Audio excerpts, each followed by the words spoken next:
দেখুন 18ই নভেম্বর থেকে সন্ধে 7টায় আবারও একটি নতুন ধারাবাহিকের টাইম স্লট ঘোষণা করা হলো। আজ 11ই নভেম্বর থেকে শুরু হচ্ছে নতুন ধারাবাহিক পরিণীতা। পরিণীতা ধারাবাহিকের জন্যই একসাথেই পাল্টে গেল বেশ কয়েকটি ধারাবাহিকের সম্প্রচার। অমর সঙ্গী, রান্নাঘর, দিদি নাম্বার ওয়ান, নিমফুলের মধু এবং পুবের ময়না। দিদি নাম্বার ওয়ান আজ থেকে সম্প্রচার হবে বিকেল 4:30টায় এবং রান্নাঘর সম্প্রচার হবে বিকেল 4টায়।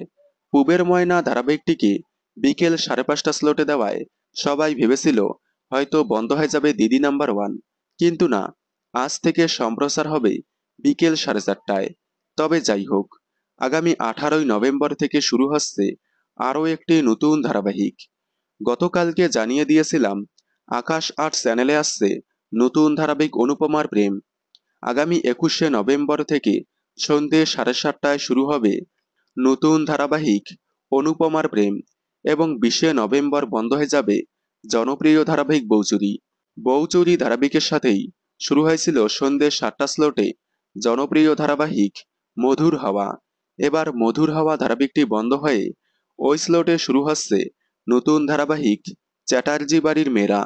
আগামী 18ই নভেম্বর থেকে সন্ধে 7টা স্লটে সম্প্রচার হবে নতুন ধারাবাহিক চ্যাটার্জি বাড়ির মেয়েরা এবং 17ই নভেম্বর অন্তিম পর্ব সম্প্রচার হবে মধুর হাওয়া ধারাবাহিকের।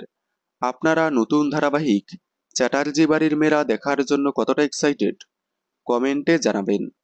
বাংলা বিনোদনের এই ধরনের সকল আপডেট সবার আগে পেতে চ্যানেলটি সাবস্ক্রাইব করে পাশে থাকা বেল আইকনটি বাজিয়ে দিন। ধন্যবাদ।